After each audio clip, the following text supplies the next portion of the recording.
Begin assembling a simple distillation apparatus by mounting an aluminum rod at your bench using 2 hook clamps.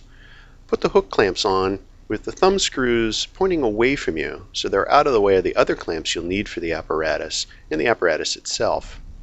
Make sure they're firmly mounted because this is going to be the base of your distillation apparatus. Next, we use a clamp holder. There are a couple different styles of these. Clamp it near the bottom of the vertical rod and then put a flask clamp into the clamp holder. And this also needs to be firmly mounted as it's going to be the base of the apparatus. Next, we clamp the distillation flask. Make sure it's far enough off the bench to allow for a thermal well and a jack. Make sure that it's vertical so that when we attach the other pieces of glassware, it works properly. Take a little silicone grease and grease the ground glass joint on a 3-way adapter. Just a light brush of grease, a little bit applied with your finger, and then as we place it in, you can see the grease go clear in the joints. It makes a tight seal. We next use a Keck clamp to attach a distillation condenser. This is the smaller of the 2 condensers in your kit.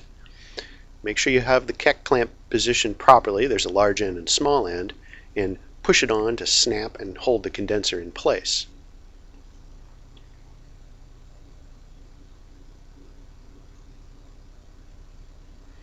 With the condenser in place, we can now position a second aluminum rod, again using hook clamps positioned with the thumb screws behind. A second clamp holder is put in place. We're going to move that in a minute. And then a condenser clamp. Notice the 3 prongs at the end of the condenser clamp. Now we simply make a series of adjustments to position the clamp around the condenser. Make sure you don't move the condenser, move the clamps until you get them properly positioned, and then gently snug the condenser clamp. It's acting more as a support here than a firm clamp.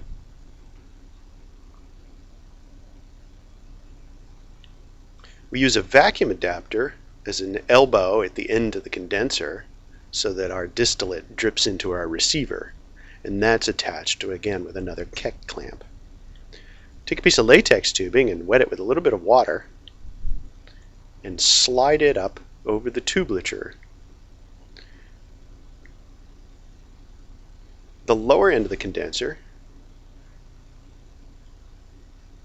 gets attached to the cold water tap.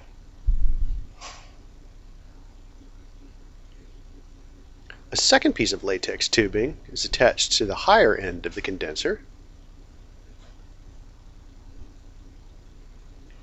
And this is going to be the drain.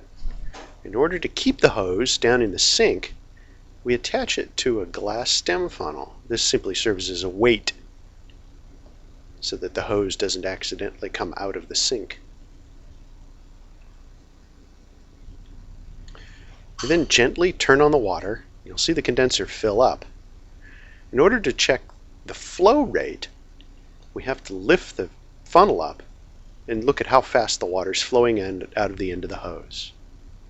Next, a thermometer adapter and the rubber gasket are assembled. And then carefully the thermometer is inserted through the rubber adapter using small pushes and get it roughly in position.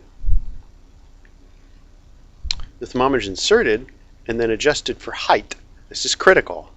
The top of the bulb of the thermometer should be even with the bottom of the opening into the sidearm. If the thermometer is too high or too low, you'll record an incorrect boiling point. We use a jack to support a thermal well. This allows us to adjust the heat quickly if need be by simply raising and lowering the jack.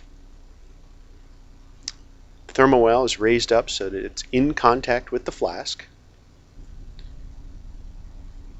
and then connected to the power mite.